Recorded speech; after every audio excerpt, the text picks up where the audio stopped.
Hi everyone, welcome back to our mini vlog.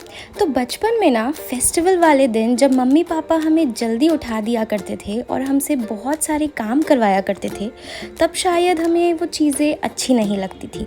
पर जब हम बड़े हो जाते हैं ना, तब हमें ये समझ आता है कि बचपन के वो फेस्टिवल वाले दिन सिर्फ नॉर्मल दिन नहीं होते, वो हमारे बचपन की कुछ ऐसी यादें होती हैं जो बड़े होने के बाद भी हमेशा हमारे साथ होती हैं।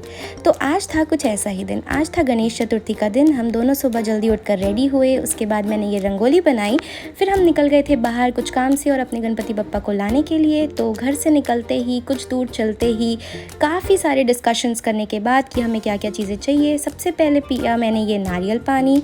उसके बाद हम चले गए थे अपनी पूजा का कुछ ज़रूरी सामान लेने, जैसे कि फूल, दूबी, पान पत्ता, आम पत्ता। उसके बाद हम गए अपने बप्पा के लिए फ्रूट्स लेने, जिसमें हमने लिया था ये एप्पल। फिर टाइम था हमारे बप्पा को घर लाने का। तो ट्रस्ट मी गाइस, जब गणपति बप्पा घर आते हैं ना, तो घर की वाइब्स ही कुछ अलग हो जाती है, बहुत ही हैप्पी। उनको घर लाने के बाद जल्दी से हमने की अपने पूजा की ये तैयारी, जिसमें हमने नवग्रह बैठाए, कलश स्थापना की तैयारी की। तैयारी करने के बाद हमने कलश स्थापना की, उसके बाद हमने ये जनेऊ पहनाया नवग्रह में, कलश में और गणपति बप्पा को। तो भाई ये हैं हमारे प्यारे से गणपति बप्पा, जो अब 11 दिनों तक हमारे साथ रहने वाले हैं। इनको पूरी तरीके से तैयार करने के बाद हमने इनका भोग लगाया, जिसमें थे फ्रूट्स, पंचमेवा, मोदक।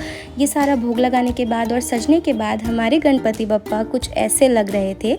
इसके बाद हमने फूल चढ़ाया, दूबी चढ़ाई और धूप जलाया, दीप जलाया। उसके बाद हमने फाइनली की अपने गणपति बप्पा की आरती। तो भाई 11 दिनों के लिए हमारे घर की तो हैप्पी वाइब्स अब पूरी तरीके से सेट हैं। आप बताइएगा कि आपने गणेश चतुर्थी में क्या किया।